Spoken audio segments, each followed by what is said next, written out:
Shalom, selamat datang di ibadah online GBI Green Pramuka Square. Berikut pengumuman minggu ini. Mari bergabung dalam ibadah doa pagi setiap Senin sampai Sabtu mulai pukul 6. Untuk informasi pendaftaran dapat menghubungi Saudara Jeffrey. Cool Online diadakan setiap hari Jumat pukul 19.30. Bagi Bapak Ibu yang rindu untuk bergabung dalam Cool, dapat menghubungi nomor yang tertera untuk informasi pendaftaran. Bagi saudara yang ingin memberikan persembahan atau perpuluhan, dapat langsung ditransfer ke rekening di bawah ini. Selamat beribadah, Tuhan Yesus memberkati. Shalom saudara, Tuhan Yesus dalam amanat agung meminta kita untuk memuridkan dan kita sendiri harus menjadi seorang murid. Namun banyak orang yang menganggap menjadi seorang murid itu susah dan tidak menyenangkan. Padahal sesungguhnya hal itu justru sangat berguna bagi kehidupan kita. Oleh karena itu, edisi Voice of Pentecost kali ini kita akan membahas jati diri seorang murid. Dalam bahasa aslinya, murid berarti seseorang yang belajar. Dalam Alkitab, memuridkan adalah cara untuk memperluas kerajaan Allah. Inilah yang Tuhan Yesus lakukan selama pelayanannya di bumi ini. Ia mengajar dan melatih murid-muridnya untuk pada akhirnya diutus menjadi saksi. Dalam kitab para rasul, kita menemukan bahwa para rasul melakukan hal yang sama dengan apa yang Tuhan Yesus lakukan. Sehingga jumlah murid semakin bertambah di seluruh dunia sampai sekarang. Tentunya, hal ini tidak berarti semua orang percaya harus menjadi guru atau pengkhotbah. Namun sebagai murid, kita harus menjadi saksi melalui seluruh aspek kehidupan kita. Sebuah penelitian yang dilakukan oleh Russell McCann dan Marcia Webb pada tahun 2012 menunjukkan bahwa orang yang rajin membaca dan merenungkan firman Tuhan cenderung lebih setia kepada Yesus dan kuat dalam menghadapi tantangan. Hal ini sesuai dengan firman Tuhan yang berkata bahwa iman timbul dari pendengaran akan firman Tuhan. Itulah sebabnya kita harus lebih banyak membaca dan merenungkan firman Tuhan, agar pola pikir dan iman kita lebih kuat dalam menghadapi tantangan dan pergumulan hidup kita. Selain itu, kita juga dihadapkan dengan bahaya pengajaran sesat. Pengajaran sesat merupakan pola serangan iblis sejak di Taman Eden hingga akhir zaman. Karena iblis adalah bapa pendusta dan metodenya adalah dengan tipu muslihat. Untuk menghadapi tipu muslihat iblis adalah dengan pedang roh, yaitu firman Tuhan. Namun ada orang-orang Kristen yang tidak terlalu suka dengan pengajaran karena dianggap sebagai sesuatu yang rumit dan membosankan. Akibatnya, ada orang Kristen yang menganggap pengalaman rohani lebih penting daripada pengajaran. Mari kita renungkan ilustrasi ini. Mana yang Anda pilih? Melihat laut dari tepi pantai atau melalui sebuah peta? Berada di tepi pantai dan melihat laut secara langsung tentu memiliki kesan yang menyenangkan dibandingkan saat kita melihatnya melalui sebuah kertas yang terasa membosankan. Pengalaman rohani sama seperti melihat laut secara langsung dari tepi pantai, pasti lebih menyenangkan. Namun dengan menggunakan peta, kita dapat menyeberangi lautan dan peta dibuat berdasarkan pengalaman banyak orang. Pengajaran sama seperti peta, sepertinya membosankan.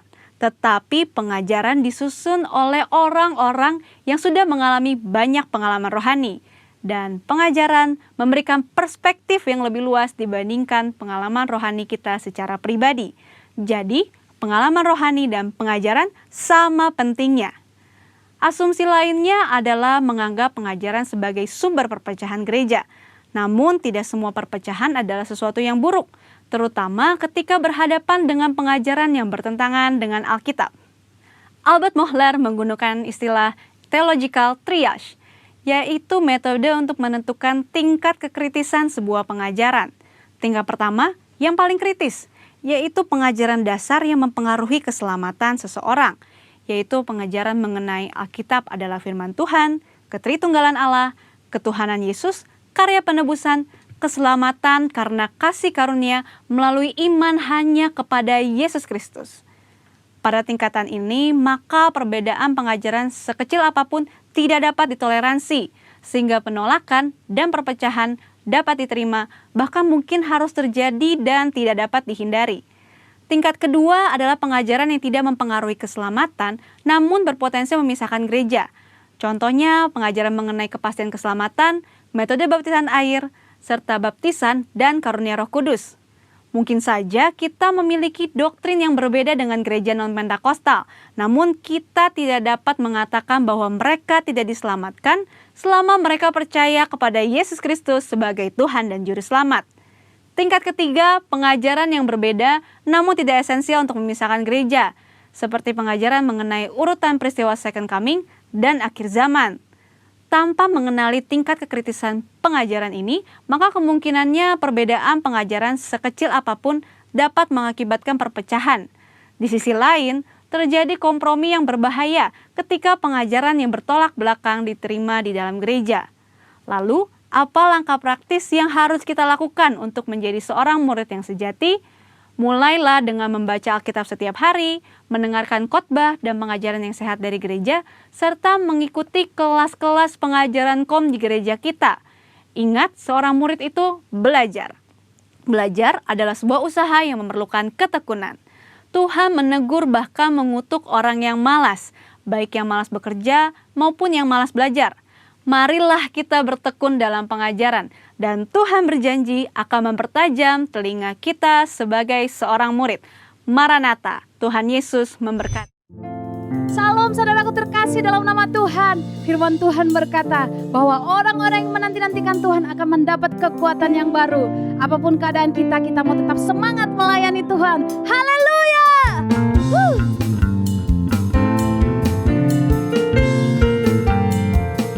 Ayo bersama-sama memuji-Mu Tuhan.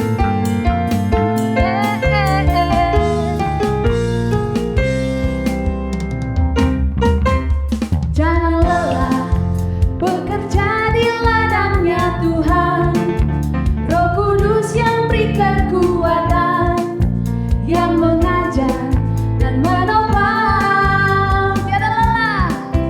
Tiada lelah bekerja bersamamu Tuhan, yang selalu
Mari saya mengajak Bapak Ibu untuk kita bersama-sama mendeklarasikan Mazmur 91.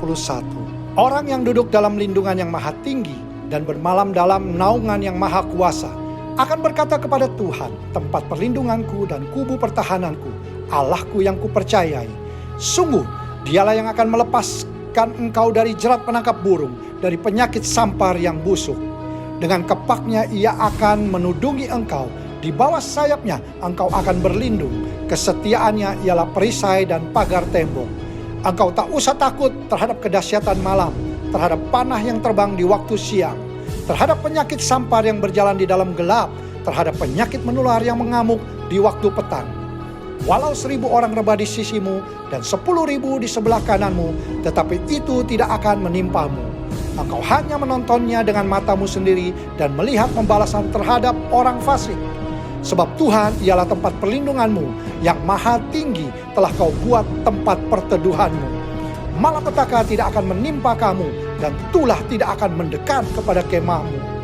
Sebab malaikat-malaikatnya akan diperintahkannya kepadamu untuk menjaga engkau di segala jalanmu. Mereka akan menatang engkau di atas tangannya, supaya kakimu jangan terantuk kepada batu. Singa dan ular tedung akan kau langkahi, engkau akan menginjak anak singa dan ular naga. Sungguh, hatinya melekat kepadaku, maka aku akan meluputkannya. Aku akan membentenginya, sebab ia mengenal namaku. Bila ia berseru kepadaku, aku akan menjawab. Aku akan menyertai dia dalam kesesakan. Aku akan meluputkannya dan memuliakannya. Dengan panjang umur akan kukenyangkan dia, dan akan kuperlihatkan kepadanya keselamatan yang daripadaku. Amin. Tuhan, tetap kami bersyukur di hadapan-Mu. Hingga pada detik ini Tuhan, Engkau selalu menyertai hidup kami. Kami tetap katakan kami rindu kepada Tuhan. Kami sayang sama Tuhan. Oleh sebab itu Tuhan, dengarlah doa kami, dengarlah pujian kami dari tempat ini. Biarlah Engkau disenangkan ya Tuhan, karena kami sangat mengasihi-Mu Tuhan Yesus. Dalam nama Yesus, haleluya Tuhan. Terima kasih Tuhan.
menyembah Tuhan. Oh, segalanya dalam hidup kami. Oh, dambaan hati kami Tuhan. Kami rindukan pribadi-Mu. Kami mengasihi-Mu Yesus. Terima kasih ya Tuhan. Tiada layak seperti-Mu. Engkau ibadah pribadi kami ya Tuhan.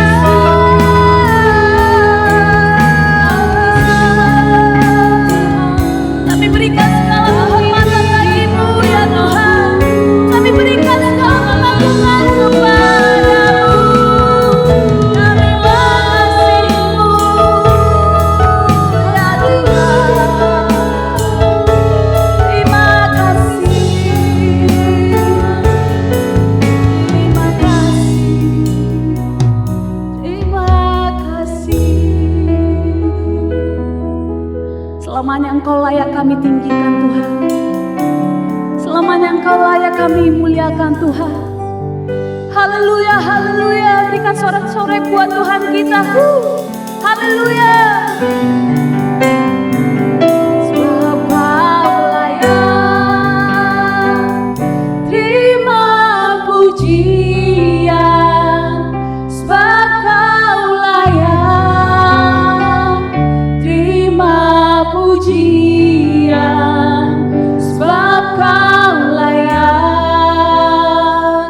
ku agungkan Yesus, Raja di atas segala raja. Sebab Kau layak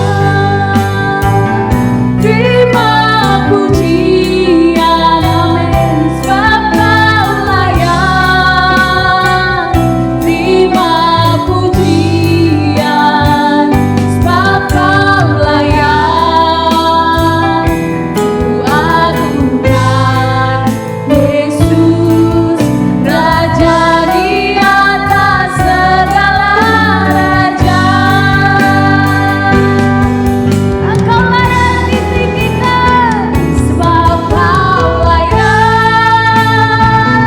terima pujian.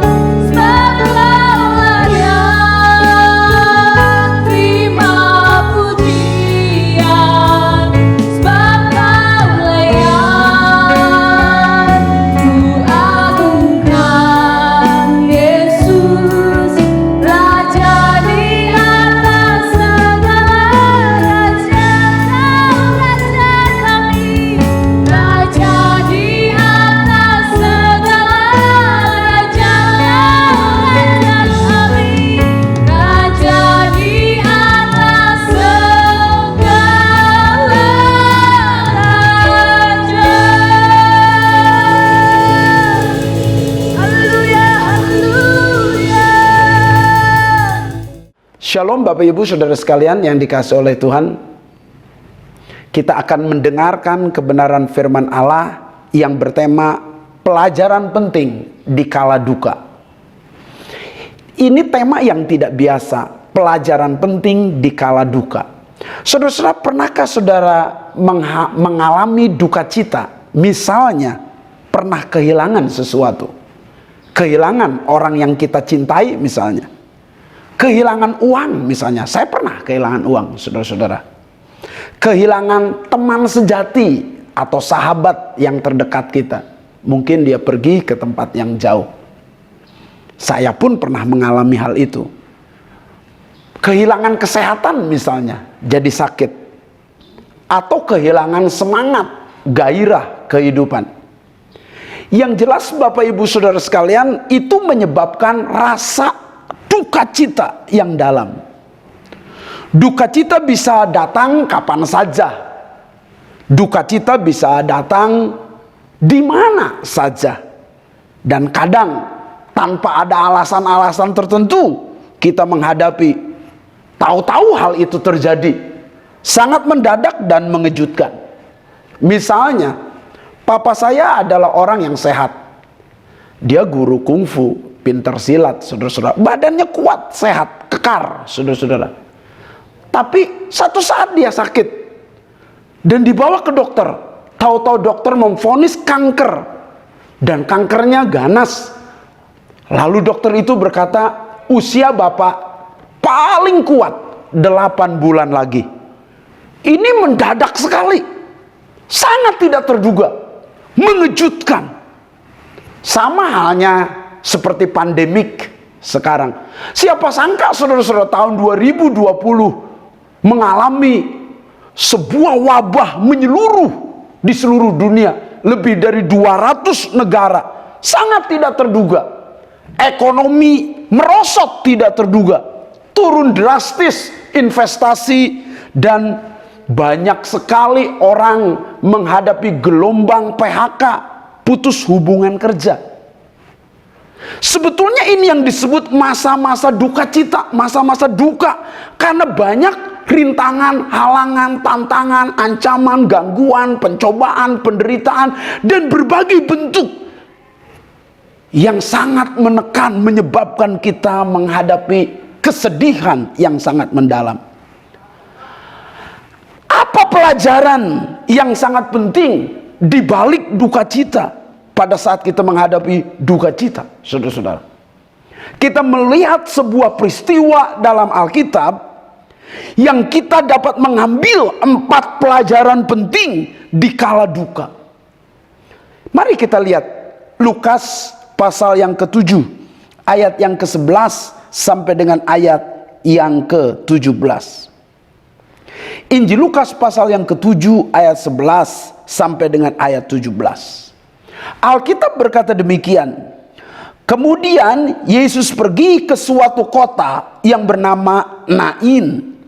Murid-muridnya pergi bersama-sama dengan dia, dan juga orang-orang banyak menyertainya berbondong-bondong. Setelah ia dekat pintu gerbang kota, ada orang diusung keluar, anak laki-laki, anak tunggal ibunya yang sudah janda. Dan banyak orang dari kota itu menyertai janda itu. Dan ketika Tuhan melihat janda itu, tergeraklah hatinya oleh belas kasihan.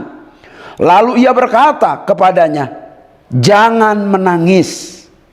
Sambil menghampiri usungan itu, ia menyentuhnya.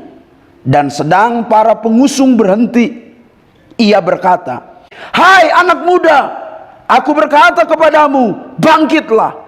Maka bangunlah orang itu dan duduk dan mulai berkata-kata, dan Yesus menyerahkannya kepada ibunya. Semua orang itu ketakutan, dan mereka memuliakan Allah sambil berkata, "Seorang nabi besar telah muncul di tengah-tengah kita, dan Allah telah melawat umatnya."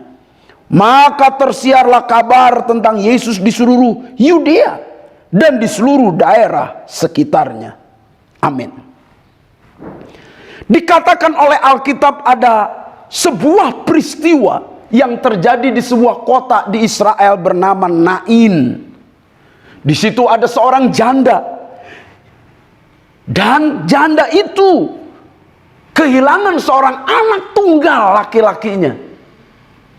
Tidak disebutkan oleh Alkitab namanya, tetapi anak yang merupakan satu-satunya andalan dari keluarga atau dari janda ini meninggal.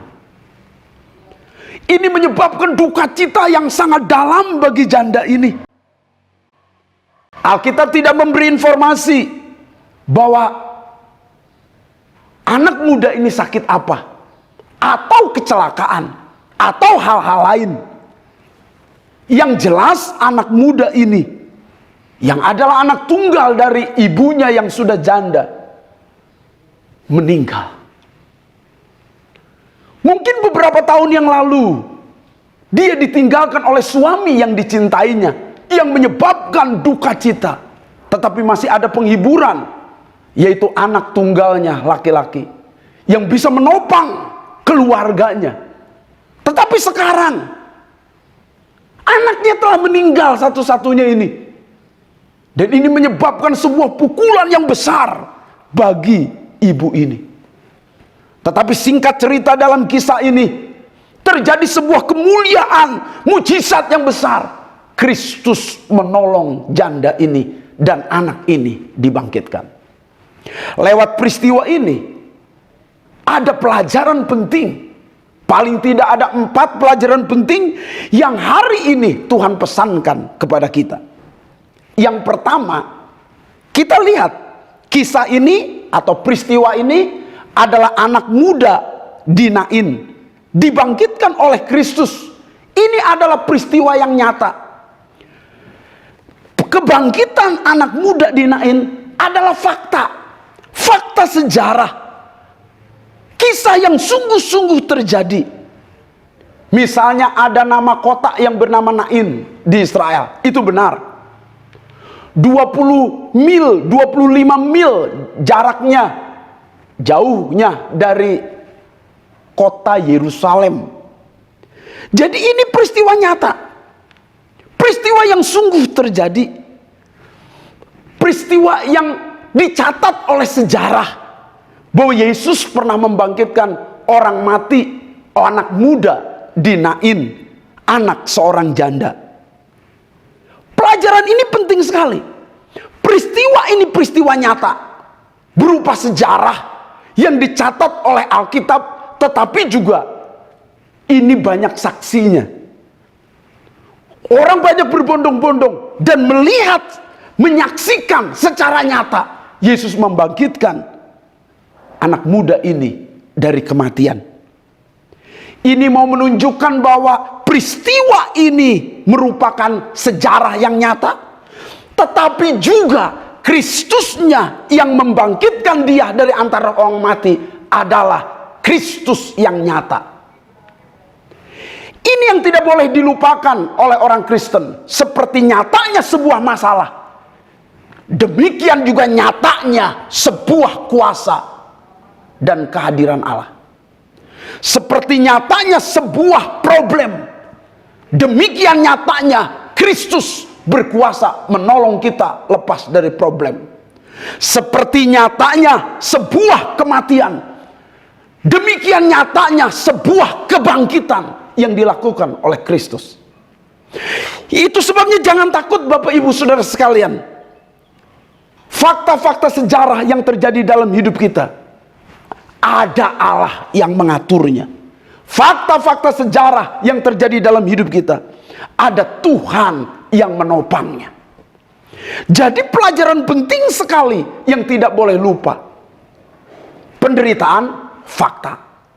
Tapi pertolongan Allah juga fakta. Masalah dan pergumulan adalah fakta kehidupan. Tetapi kuasa Allah, pemeliharaan Allah merupakan juga fakta nyata dalam hidup kita. Kelaparan adalah fakta nyata yang terjadi dalam banyak peristiwa. Tetapi pemeliharaan Allah juga fakta nyata. Sehingga kita tidak putus asa dan tidak lemah dalam hidup kita. Kesepian pun fakta nyata dialami oleh banyak orang. Tetapi penyertaan Allah pun fakta nyata dalam kehidupan kita, saudara-saudara. Kehilangan kepedulian dari orang lain adalah fakta nyata. Tetapi kepedulian Allah terhadap saudara, itu pun fakta nyata. Ingat itu, tidak boleh lupa. Segala masalah, rintangan, halangan, tantangan, ancaman, gangguan, pencobaan, penderitaan, dan berbagai pergumulan, itu fakta nyata. Tetapi kita tahu dan harus tahu, ada fakta nyata kehadiran Allah dan kepedulian Allah dalam hidup saudara. Allah pasti menolong. Allah pasti menopang saudara. Allah pasti mengasihi saudara. Allah berkuasa menolong saudara. Allah peduli kepada saudara. Allah tidak pernah berubah memelihara dan mengasihi saudara. Dia Allah yang tetap sama. Ini faktanya. Dia Allah yang tidak berubah. Ini faktanya. Dia Allah yang punya otoritas dan kuasa. Inilah faktanya. Allah yang bisa melakukan hal-hal yang tidak mungkin menjadi mungkin. Inilah faktanya. Ini tidak boleh lupa dalam hidup kita. Saudara yang dikasih oleh Tuhan, yang tidak boleh lupa dalam hidup kita adalah kita punya Allah yang nyata. Allah yang penuh belas kasihan, yang Alkitab katakan bahwa setelah dekat pintu gerbang itu, Yesus berjumpa dengan rombongan janda ini, saudara-saudara. Dan dalam ayat yang ke-13 berkata, ketika Tuhan melihat janda ini, tergeraklah hatinya oleh belas kasihan. Fakta nyata bahwa Allah penuh kasih. Fakta nyata bahwa Allah peduli. Fakta nyata bahwa Allah tidak pernah terbatas. Tentu wanita yang kehilangan anak yang tunggal ini sudah banyak dihibur, tapi janda ini tetap tidak terhibur. Mungkin juga saudara punya banyak pergumulan dan banyak orang yang dekat dengan saudara menguatkan saudara, itu pun tidak cukup. Fakta nyatanya kita tidak mampu menghibur orang lain, dan kita tidak bisa dihibur oleh orang lain. Itu fakta nyatanya. Fakta nyatanya banyak orang ingin menolong kita, tetapi mereka terbatas untuk menolong kita, dan mereka tidak mampu lagi menolong kita.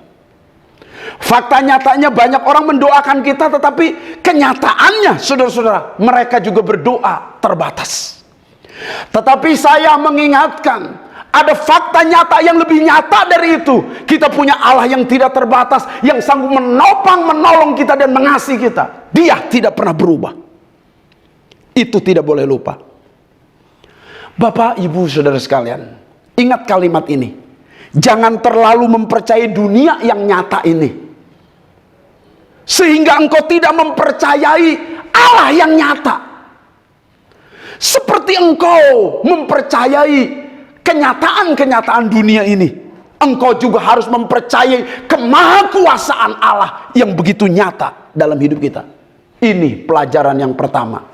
Seperti nyatanya sebuah peristiwa kematian, demikian nyatanya sebuah kehidupan yang dilakukan Yesus. Seperti nyatanya sebuah peristiwa, nyatanya kehadiran Allah dan kuasa Allah.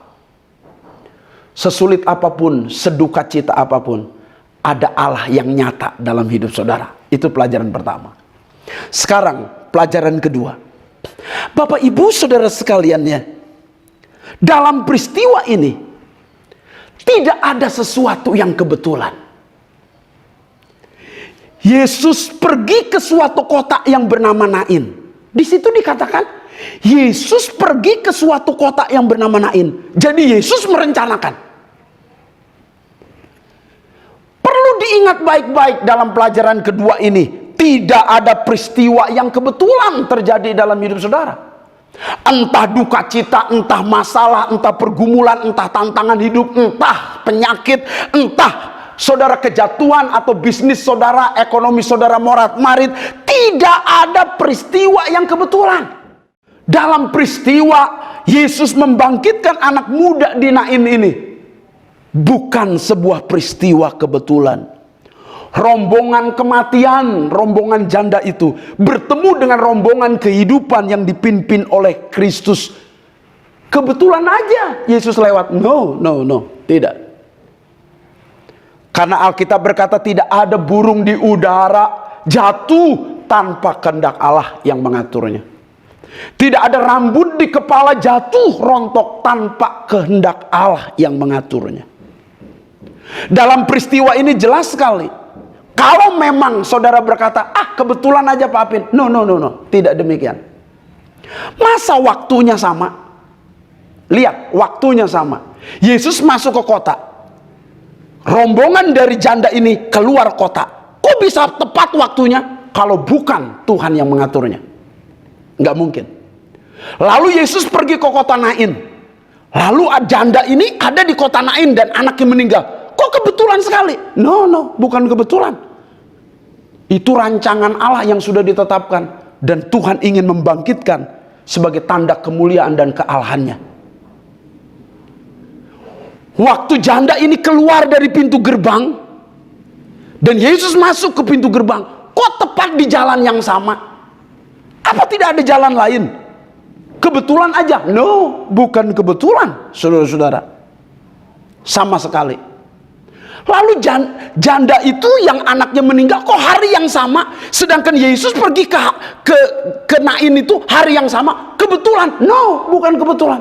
Itu semua dalam program dan rancangan Allah. Allah yang mengaturnya. Perlu diingat Bapak Ibu Saudara sekalian, peristiwa pandemik ini, peristiwa yang terjadi dalam hidup saudara, segala pergumulan dan tantangan dalam kehidupan, bahkan duka cita dan masalah dalam kehidupan saudara, ada yang mengaturnya. Bahkan saya berkata, Tuhan menetapkan langkah-langkah orang yang hidupnya berkenan kepadanya apabila ia jatuh tidak sampai tergeletak, sebab Tuhan menopang tangannya. Tuhan yang mengatur langkah-langkah kita, saudara-saudara. Bahkan desah nafas kita, denyut jantung kita, saudara-saudara, detak nadi kita, Allah yang mengaturnya. Ada pengaturan Allah.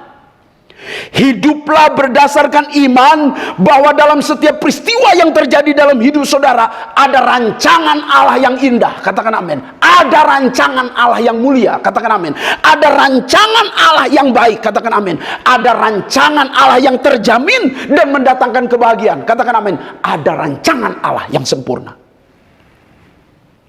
Bapak Ibu Saudara sekalian, pada saat saudara menghadapi duka cita yang dalam, masalah dan pergumulan yang berat, di balik semua itu saudara harus tetap pegang penuh iman.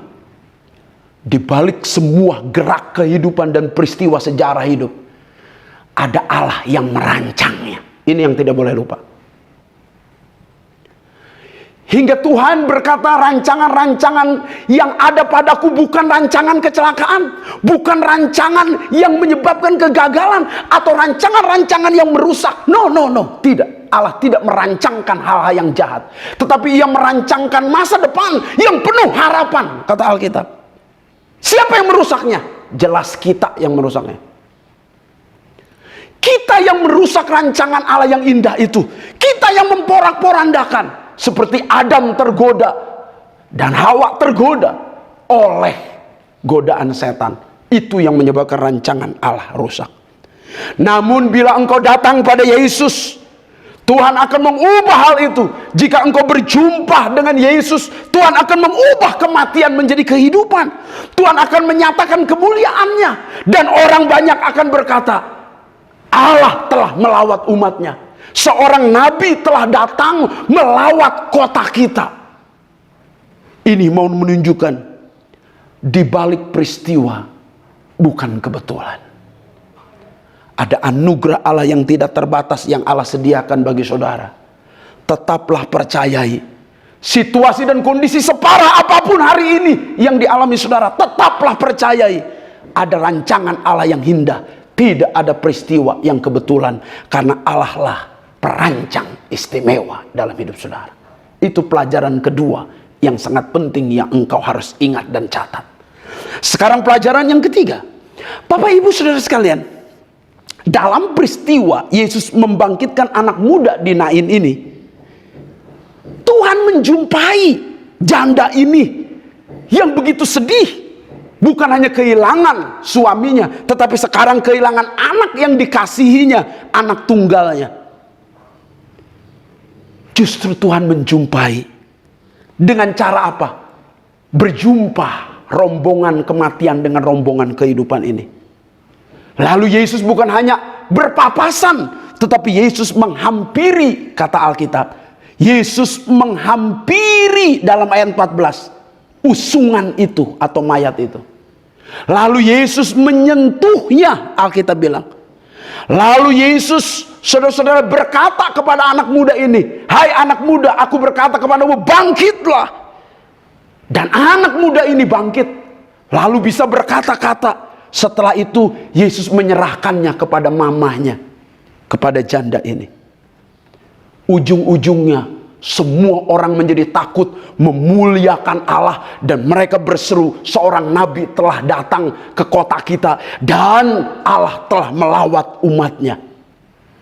Akhirnya ujung-ujungnya Allah dimuliakan lewat peristiwa kesusahan ini, lewat peristiwa duka ini. Allah dimuliakan. Saya berkata kepada Bapak Ibu Saudara sekalian, ingat baik-baik ya, apapun yang terjadi dalam hidup kita, ujung-ujungnya harusnya Allah dimuliakan. Pada saat kita menghadapi pergumulan berat, tantangan berat, pencobaan berat, ujung-ujungnya harusnya Allah dimuliakan. Mengapa? Karena Allah biasanya menjumpai di kala duka. Allah menjumpai di kala kita bermasalah. Allah menjumpai kita di kala kita putus asa. Allah menjumpai kita di kala kita tidak ada jalan keluar dan mengalami kelemahan. Lihat contoh-contoh dalam Alkitab. Musa dijumpai Tuhan saat dia setelah membunuh 40 tahun hidupnya tanpa masa depan dan terkatung-katung di padang gurun Midian. Tuhan menampakkan diri kepada Musa. Ini bukan hanya peristiwa sejarah, ini bukan hanya saudara-saudara kebetulan, tetapi memang nyata Allah menjumpai Musa dan memakai Musa sehingga Musa menjadi pemimpin besar, bahkan populer, tidak pernah dilupakan oleh banyak orang, pemimpin yang sangat berpengaruh sekali. Engkau pun akan menjadi pemimpin yang sangat berpengaruh jika saat menghadapi duka, pergumulan yang besar, engkau tetap menjumpai Tuhan, bertemu dengan Tuhan. Tuhan rindu menghampiri saudara. Tuhan rindu menjamah saudara. Tuhan rindu berkata kepada saudara. Tuhan rindu membangkitkan gairah dan semangatmu buat saudara. Tuhan rindu saudara menjadi berkat bagi banyak orang. Tuhan rindu lewat peristiwa hidupmu Allah diagungkan dan dipermuliakan, saudara-saudara. Contoh lain dalam Alkitab adalah Elia. Saat Isabel, istri dari Ahab, mengancam untuk membunuh Elia, Elia menghadapi keputusasaan yang luar biasa. Dia ada di bawah pohon dan tidur, dan dia ingin mati, saudara-saudara, minta mati. Tetapi Tuhan menjumpai Elia lewat malaikatnya, menjumpai beberapa kali, dan akhirnya Elia pun bangkit untuk mengurapi Hazael, untuk mengurapi Yehu, dan melakukan tugas-tugas yang lain. Peristiwa ini pun terulang-ulang, saudara, sampai pernah dialami oleh murid-murid Tuhan Yesus. Murid-murid Tuhan Yesus pun pernah menghadapi kegagalan saat menangkap ikan. Dalam peristiwa pertama dia gagal menangkap ikan, Yesus menolongnya dengan berkata, tebarkan jala ke sebelah kanan. Dalam peristiwa ini murid-muridnya sudah semalam-malaman mencari ikan tapi tidak dapat. Tetapi pada saat Yesus hadir, semua berubah. Setelah Yesus bangkit dari kematian pun, murid-muridnya kembali, saudara-saudara, menangkap ikan. Dan semalam-malaman gagal. Saudara, hidup ini berulang-ulang gagal tanpa Allah. Saya sekali lagi berkata, jika engkau hidup tanpa Allah, berulang-ulang akan mengalami kegagalan. Tetapi hari ini kita harus bertobat bersama-sama. Dengan Allah kita melakukan perkara yang besar. Akhirnya murid-muridnya didatangi oleh Allah kembali. Tuhan menjumpai murid-muridnya di Danau Galilea. Dan Tuhan berkata, tebarkan ke sebelah kanan. Akhirnya murid-muridnya menebarkan ke sebelah kanan dan menangkap ikan-ikan besar, 153 ekor banyaknya. Dan murid-muridnya menjadi sadar, murid-muridnya menjadi ingat kembali, matanya terbuka kembali. Itu Yesus, itu Tuhan. Bapak ibu saudara sekalian, hendaknya berbagai peristiwa yang terjadi dalam hidup kita, peristiwa yang begitu menyedihkan, peristiwa yang begitu mendukakan, peristiwa dalam pergumulan yang begitu berat, hendaknya menyadarkan kita bahwa Yesus adalah Tuhan. Jangan sampai melupakannya. Saudara perlu diingat bahwa Allah menggunakan penderitaan, kesusahan, kesengsaraan sebagai alat untuk mendewasakan kita. Bahkan sebagai alat untuk memulihkan keluarga kita. Bahkan menjadi alat untuk memuliakan Tuhan. Lewat peristiwa kebangkitan anak muda di Nain, Allah dimuliakan. Jadi jangan mencurigai setiap peristiwa yang terjadi dalam hidup kita. Tetapi yang kita yakini ada maksud dan rencana Allah yang hebat. Tidak ada peristiwa kebetulan tanpa rancangan Allah. Allah bisa menggunakan kesulitan-kesulitan hidup masa pandemik ini sebagai alat untuk dijadikan pemulihan keluarga, pemulihan ekonomi, bahkan pemulihan rohani kita. Bahkan dijadikan alat untuk memuliakan Allah. Salah satu contoh, waktu papa saya sakit, dinyatakan kanker. Papa saya bukan orang Kristen, dia benci orang Kristen. Tetapi pada saat itu dia mulai disadarkan, hendak kemana dia pergi. Tujuan terakhirnya mana? Neraka atau sorga. Lewat peristiwa itulah papa saya semakin mengenal Allah. Terima Yesus Kristus saat sakit sebagai Tuhan dan Juru Selamat. Dan Tuhan menjumpai papa saya sehingga papa saya menjadi ciptaan baru. Ternyata duka cita, pergumulan, masalah yang terjadi dalam hidup kita tidak saja dinilai negatif, tetapi bisa dinilai positif jika kita tetap percaya bahwa Allah menjumpai kita di saat kesulitan dan kesukaran kita. Contoh lain, Pak Ciputra misalnya. Semua citra lain, citra 1, citra 2, perumahan-perumahan yang citra, saudara-saudara, citra Maja, ya. Semua pakai nama Citra, itu Ciputra, saudara-saudara. Pendirinya, pemiliknya. Dan Ciputra mengenal Yesus Kristus saat ia menghadapi krisis keuangan di tahun 1998 yang membawa dia mengenal Kristus. Saya berharap lewat COVID-19 banyak peristiwa terjadi dalam kehidupan kita. Dan banyak lewat peristiwa ini disadarkan kembali. Hidup dalam pertobatan kembali. Lihat Argentina dilawat lagi. Italia dilawat lagi. Dan negara-negara lain dilawat Tuhan lewat peristiwa ini. Jadi jangan hanya dinilai negatif. Bahkan kematian anak muda di Nain tidak hanya dinilai negatif. Tetapi lihat bagaimana Allah berkarya, itu sangat penting sekali. Itu pelajaran ketiga dalam hidup kita. Allah menjumpai kita saat kita menghadapi duka cita, pergumulan yang berat. Pelajaran yang terakhir, yang keempat. Bapak Ibu Saudara sekalian, saya terkejut waktu meneliti firman Tuhan ini secara sederhana. Yesus melayani bangsa Israel, saudara-saudara, bertahun-tahun. Paling tidak 3,5 tahun dia pelayanan. Dan usia Yesus 33,5 tahun. Saudara-saudara. Dalam kehidupan Yesus 33 tahun. Atau pelayanan Yesus 3,5 tahun. Tentu banyak orang yang meninggal. Banyak orang yang meninggal. Tapi tidak semua Yesus bangkitkan. Tetapi dalam peristiwa janda di Nain ini, Yesus membangkitkan. Pelajaran apa yang didapat? Pelajaran yang istimewa. Yesus memberi kesempatan kedua kepada janda ini. Yesus memberi kesempatan kedua kepada anak muda di Nain ini. Yesus memberi kesempatan kedua kepada orang banyak untuk menyaksikan. Yesus memberi kesempatan kedua kota Nain untuk melihat Allah melawat umatnya. Tidak semua orang diberi kesempatan oleh Yesus. Tetapi kalau kita hidup hari ini, kalau kita ada hari ini, Tuhan memberi kesempatan kepada kita. Sebab tidak semua orang dibangkitkan Yesus. Selama 3,5 tahun Yesus ada di Israel. Sama halnya dengan janda di Sarfat. Tidak semua janda, hanya janda di Sarfat yang ditolong oleh Yesus. Tidak semua janda di seluruh Israel ditolong Yesus. Artinya apa? Ada orang-orang tertentu yang memang Tuhan berikan kesempatan kedua untuk menerima anugerah Allah. Dan kalau kita hidup hari ini, kalau kita masih ada hari ini adalah sebuah kesempatan yang kedua yang Tuhan beri. Hiduplah menggunakan kesempatan dengan baik. Mari kita gunakan kesempatan dengan sebaik-baiknya. Kesempatan apa? Kesempatan untuk bertobat.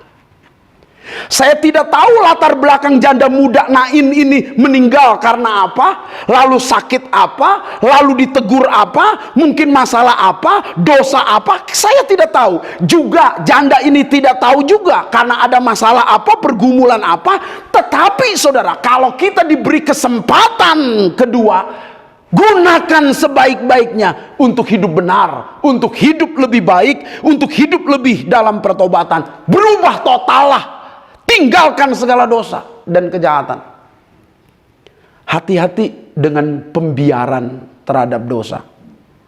Saudara-saudara, ada sebuah peristiwa KKR besar di Jawa Timur, saudara-saudara. 3 hari berturut-turut, 3 malam berturut-turut. Seorang WTS wanita tunasusila yang bejat moralnya datang ke KKR itu. Waktu pendeta itu menunjuk dia, entah bagaimana Tuhan menggerakkan pendeta itu menunjuk dia, kamu harus bertobat, maju ke depan. Dia tidak mau maju. Dia berkata, besok ajalah hari kedua, baru aku bertobat dan maju. Hari kedua dia datang lagi, dan pendeta yang sama itu menunjuk dia, kamu harus bertobat, maju ke depan. Dia berkata, KKR ini kan 3 kali, 3 hari. Hari terakhir saja saya maju. Tetapi sayang, pada hari malam kedua itu dia pulang. Dia mengalami kecelakaan dan meninggal. Bertobat itu ada kesempatan, ada waktunya. Yang Alkitab berkata, temuilah Tuhan selama ia mau ditemui. Gunakan kesempatan selama Allah memberi kesempatan. Maaf Bapak Ibu Saudara sekalian, ada banyak orang ditegur, ada banyak orang saudara dinasehati. Sayang sekali tidak menggunakan waktu yang baik dan kesempatan yang baik untuk berubah total, meninggalkan segala dosa dan kebejatan, hidup dalam kebenaran. Sayang sekali. Mari kita gunakan kesempatan. Janda di Nain ini punya kesempatan bersama dengan anaknya kembali. Hiduplah berkeluarga yang baik. Anak muda di Nain ini diberi kesempatan kembali. Hiduplah sebagai anak muda yang baik, yang bertobat sungguh-sungguh. Belajarlah melayani Tuhan kalau ada kesempatan. Tuhan memberi kesempatan kita hari ini, kita masih hidup. Belajarlah mengabdi, belajarlah melayani di bidang apa yang saudara bisa. Tetapi tentu melayani dengan sungguh, jangan setengah hati. Saudara, selama pandemik seperti ini, gunakanlah kesempatan untuk berkarya. Ayo berkarya, jangan diam. Saudara yang bisa ngarang lagu, ciptakan lagu. Yang saudara biasa nulis, buat tulisan-tulisan. Saudara yang bisa kerja, kerjalah dengan sungguh-sungguh. Saudara-saudara, saudara yang bisa melayani, melayani dengan sungguh-sungguh. Saudara yang bisa berkarya, berkaryalah sungguh-sungguh. Sekaranglah kesempatannya untuk berkarya. Jangan diam, jangan mengeluh, jangan kecewa, jangan bersungut-sungut. Berkaryalah. Selama masa pandemik ini, saya sedang membuat album keempat. Dan tag vokalnya semuanya pakai HP. Karena masa pandemik tidak tag vokal di studio. Agak jelek suaranya, tidak jadi masalah. Yang penting gunakan kesempatan untuk berkarya. Saya membaca firman Allah, menggali Alkitab, susun khotbah. Gunakanlah waktu yang ada, kesempatan yang ada. Nonton YouTube yang membangun, seminar-seminar di YouTube, saudara-saudara, khotbah-khotbah di YouTube. Selama kita ada kesempatan, saudara-saudara, gunakan sebaik-baiknya. Gunakan kesempatan untuk mengasihi. Mari gunakan kesempatan, bukan hanya bertobat, bukan hanya melayani, bukan hanya berkarya, tapi gunakan kesempatan untuk mengasihi. Kasih suamimu, kasih istrimu, kasih anakmu, kasih orang tuamu, kasih pendetamu, kasih jemaat Tuhan. Ayo mengasihi. Mau kapan lagi, saudara-saudara? Belajarlah berbuat yang lebih berarti. Belajarlah berbuat yang lebih berarti. Saya rindu menyanyikan sebuah lagu bagi saudara berkenaan dengan kesempatan kedua ini.